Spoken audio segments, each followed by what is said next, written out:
Very much, Mr. Toastmaster, fellow Toastmasters, and our most welcome and esteemed guests. Buggy whips? When I was in college studying macroeconomics, we learned the term buggy whips when studying demand. Demand, of course, is an economic concept that talks about the desirability of a product. I have the demand curve. This is half of the argument of supply and demand. The basic theory of the demand curve, with price of an object along the y-axis, the number of units that will be in demand along the x-axis. And the basic theory is, as prices come down, the more units are in demand. Demand. Then we learned a concept called obsolescence. An object becomes obsolete or suffers obsolescence when you can lower the price and there is no increment in demand. And the example often given in economic theory is buggy whips. Now, what does this mean? At the turn of the last century, and all the way back to about 10,000 years since humankind has domesticated horses, the way to go faster in commerce and industry and to move people from point A from point B was to encourage a horse to go faster.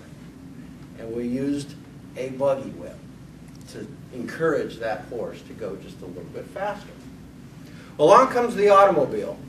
There has been a change in the game.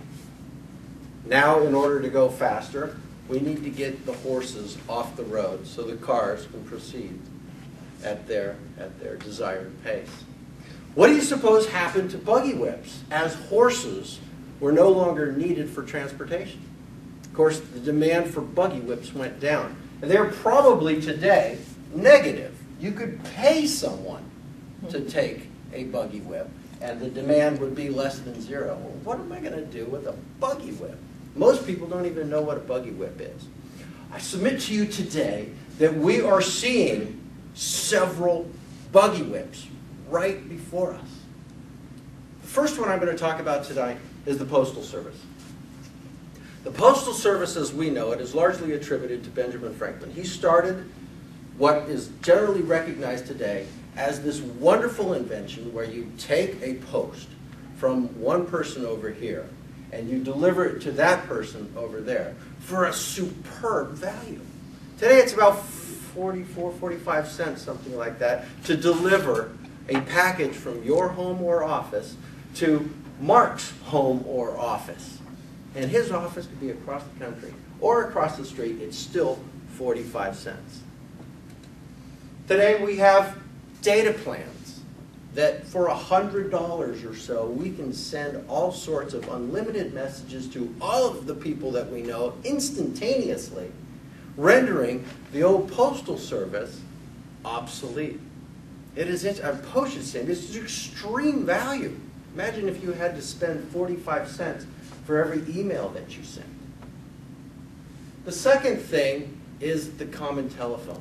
Just in our lifetime, we have gone from a rotary phone, party lines, to cellular and satellite communication, virtually eliminating long distance.